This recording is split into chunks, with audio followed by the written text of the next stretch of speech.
மயில் ராவணன் என்ற தாயாதி ஒருவன் இருக்கிறான். அவனை அழைத்து வந்தால் ராமலட்சுமணர் ஜெயிக்க முடியும் என்று அசிரியர் வாக்கு சொன்னது. அசிரியர் வாக்கு சொன்ன பிரகாரம் ராவணனோ தம்பி மயில் ராவணனை வரவழைத்து ராமலட்சுமணரை உறக்கத்தில் இருக்கும் பொழுது சிறு குழந்தைகள் ஆக்கி அந்த குழந்தைகளை கொண்டு வந்து காளிகா தேவிக்கு பலியிடுவதாக உத்தரவிட்டு இருக்கிறான். இதை ஞானதிஷ்டால் அறிந்து தங்களிடம் சொல்வதற்கு ஓடி வந்தேன் சுவாமி. ஆனால் விபீஷணரே, நீங்கள் தெரிவித்த பிரகாரம் அந்த ராமலட்சுமண குழந்தைகளை சிறு பெட்டியிலே வைத்து என்னுடைய சுயரூபத்தால் வாளால் வால்கோட்டை கட்டி நான் காப்பாற்றி வைத்திருக்கிறேன். ஆனால் நீங்கள் கண் விழிக்காமல் இந்த கோட்டையை சுற்றி ராமர் பஜனை உச்சரித்துக் கொண்டிருக்க வேண்டும்.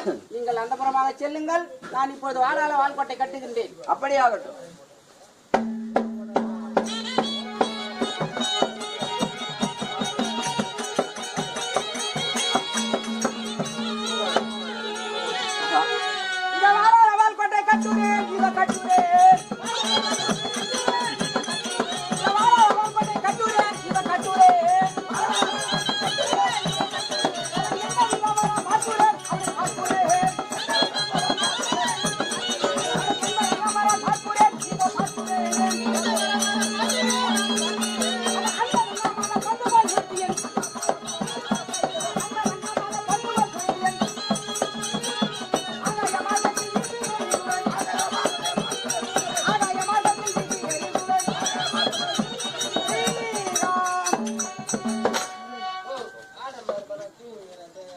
ஆஞ்சநேயா சுவாமி, இந்த வால்கோட்டையை நான் சுற்றி கொண்டு வருகிறேன்.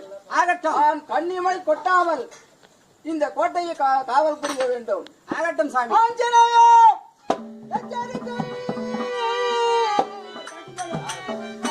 அது நல்ல போல்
இதோ சற்று நேரத்தில் வால்கோட்டையை சுற்றி கொண்டு வருகிறேன்.